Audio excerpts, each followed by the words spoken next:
everyone. Welcome back to the series of video lecture on the subject English for Skill Enhancement. Today I am going to talk about email writing. Before that, I am Arif Ahammed. I teach English at the Department of SNH, MLR Institute of Technology. So today's topic is email writing. Email writing is a very modern phenomena, but very popular, right? We use email extensively nowadays. So it's very important to know for us how to write an email. There are certain things that are associated with email writing that we should know.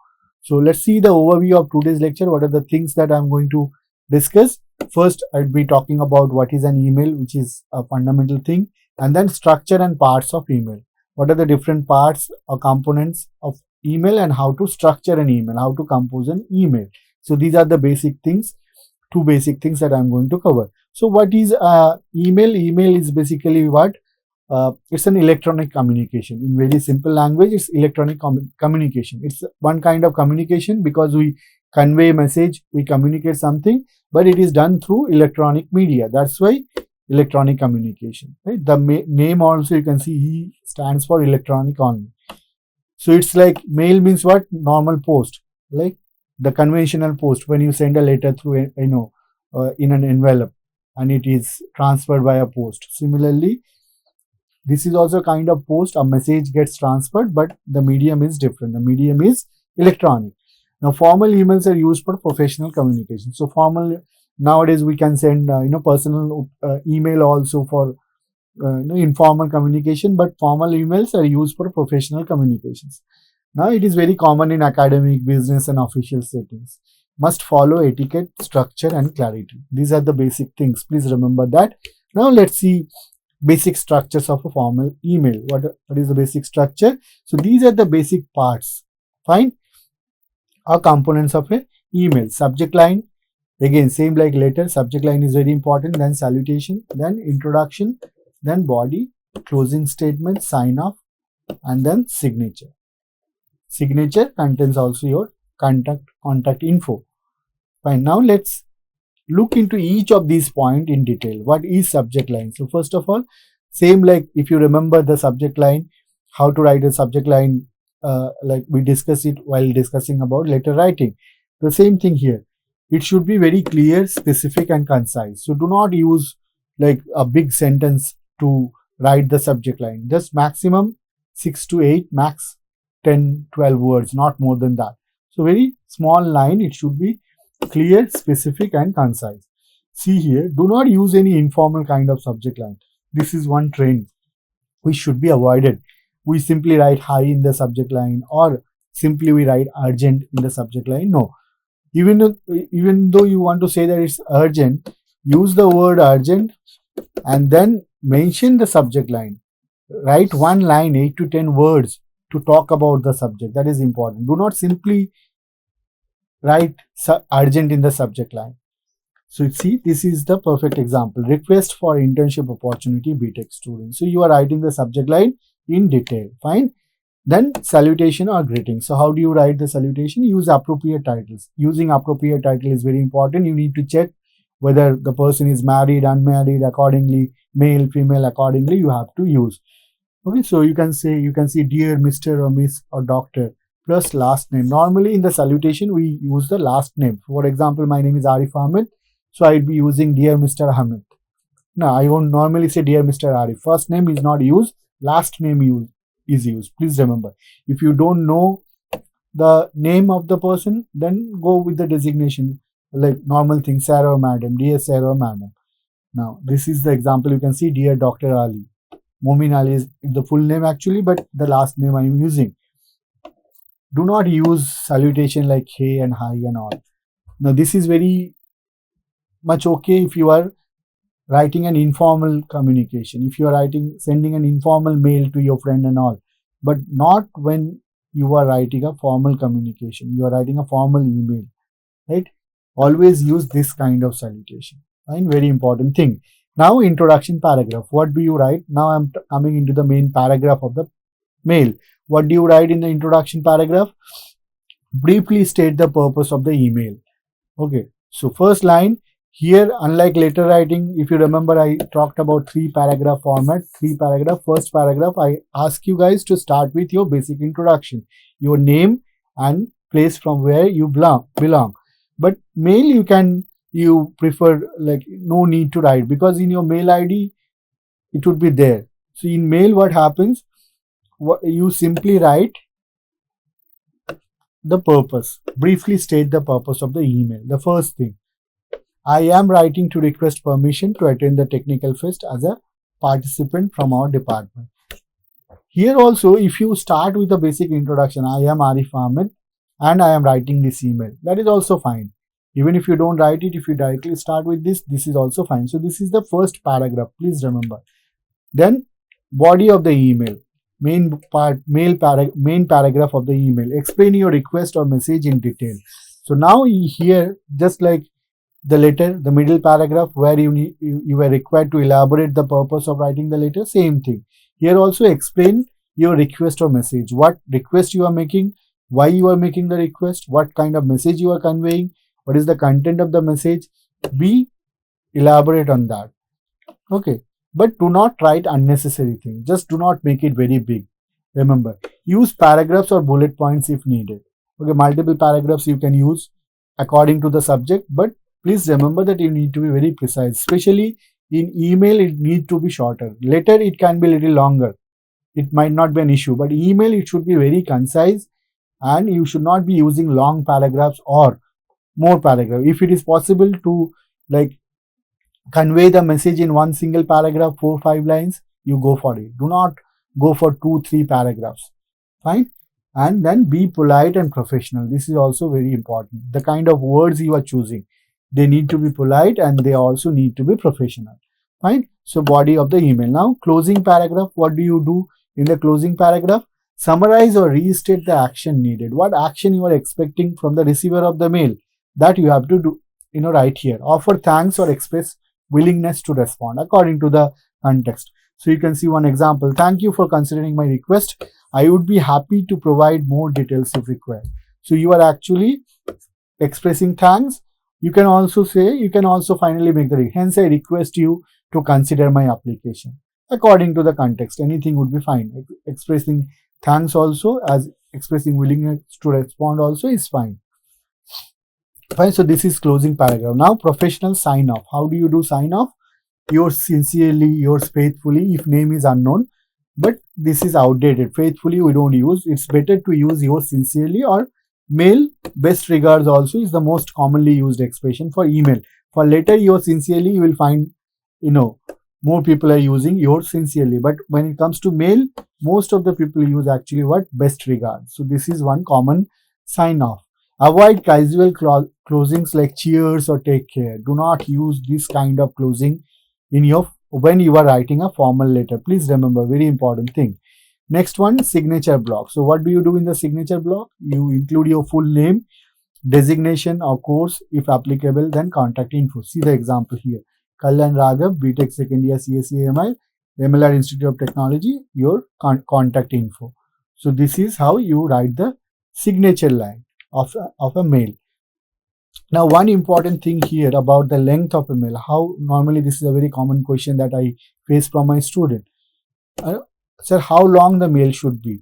Now, one basic rule, thumb rule is, you see, when you open the mail in your, let's say, desktop or computer, there would be a page opening, right? Now, that entire mail should actually come in that single screen. You should not, or the receivers of the mail should not be scrolling down it. So the mail should not be too long so that it needs to be scrolled down. No one should be requiring to scroll down. One single screen only, the entire message should come. So the length, you can actually decide the length by keeping this particular fact in mind, right? Now see here the sample format. So the moment I will open this mail, it would be coming in this, like, on my screen. And one single screen, I don't need to scroll down because it's very concise, very short. So this is the ideal kind of length. Now see here, certain other thing you need to remember. So first 2 column would be there. Okay, from it doesn't come because it's by default. Okay, the moment you log in your mail account and all, and you go to compose an email, form would be by default coming. 2 column would be there. There you need to feed the receiver's address. to whom are you sending the mail. That mail ID should be here. Then this two thing you will find, CC and BCC. Now normally we don't use them, but they are very important and we can actually use them effectively. Now what is BCC? Blind carbon copy. Why blind carbon copy? Let's say one single message you are sending to 100 students. Let's say I want to send a email to 65 of my students of a class. So what will happen? I might keep all those 65 in BCC separately, right? In BCC column, I will add those 65 email ID. Now what will happen? No one will get to know about the other receivers. For example, if I am receiving the mail, I would only see that this person has sent me a mail. I won't be able to know who are the remaining 99% to whom also the mail was being sent. Understood? So that's why it's called blind carbon copy. Senders, receivers, they don't get to know each other. Fine. What is CCC? CC means you can again keep multiple people here. So all will get to know. For example, let's say I am sending a mail to 3 of my students. By keeping them in CC, then all those 3 students, first of all, they will get to know that I have sent them the mail. And these 3 students will also know who are the other 2 students. The list they can see, the mail list, email list they can see. That is CC. Then subject, you can see request for attendance certificate, very precise. Here, dear Dr. Mumin Ali, I am writing the full name here. You can also say dear Dr. Ali also, you can say. I hope this message finds you well. And this is one formal thing. You can use it for any kind of mail actually. I hope this message finds you well. This is the introduction. Then I am writing to request an attendance certificate for the seminar held on July 5th. It is required for submission to our academic coordinator. Very precise. You are just telling first what do you need and why do you need it. 2-3 lines you can see. And then closing paragraph, kindly let me know the procedure to collect it. Thank you for your assistance, and then your signature line. And that's how you write a formal sample formal email. Right? Now common mistakes to avoid. There are certain common mistakes that you need to avoid, which is very dangerous actually. These kind of using informal words, message language, THX, it means actually thanks. Wanna means want.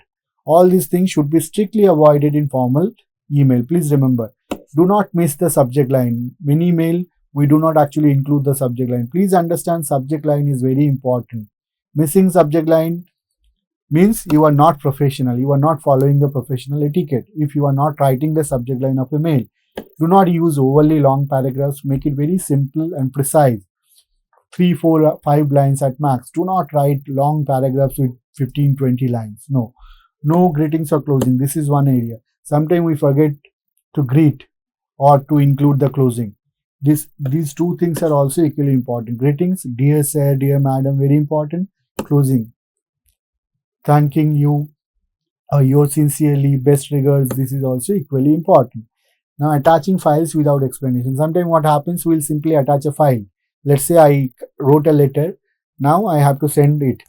So 2 options. I could actually type the entire letter in email, or let's say if I have written it on a Word document, what will happen? I will attach that letter directly in the email, right, and send to that concerned person. But please remember that while doing that, you need to tell also in the subject line why are you sending the email. Okay, so you can say like, please find that attached letter. That can be your subject line. And also in body paragraph also you need to write a brief explanation. What is the letter about? Why are you sending the letter to that person? And then you attach the letter, exact letter. Fine. But some sort of explanation is required. Please understand that. Fine. Now, last slide. Tips for some strong email. How to make your email very strong and effective. First thing, you proofread before sending. This is one thing.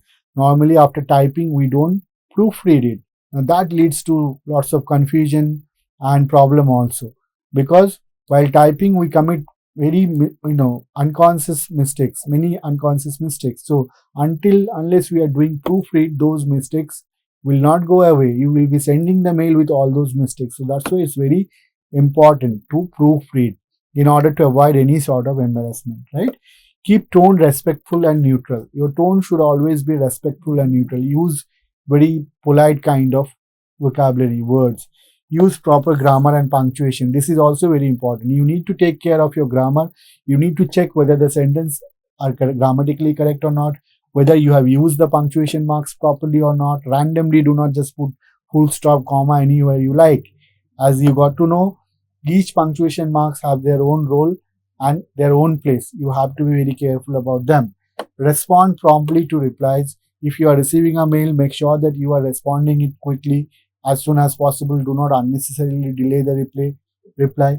And then avoid emojis or slang. Now this is one, again, phenomena which is very popular for personal message, mobile message, text message and all, but not in email.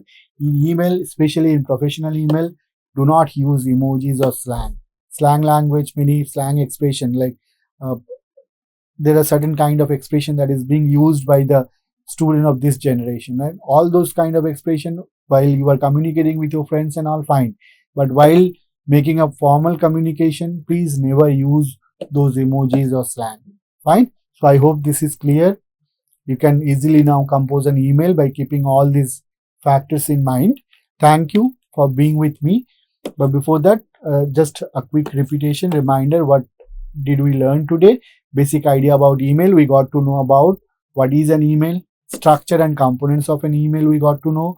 Then some common mistakes that need to be avoided, that also we got to know. And then certain tips for making our email writing more effective or error free. These are the things that we got to learn from today's lecture. Okay. So thank you everyone for being with me. I'll meet with you all again in the next lecture with a different topic. Thank you everyone.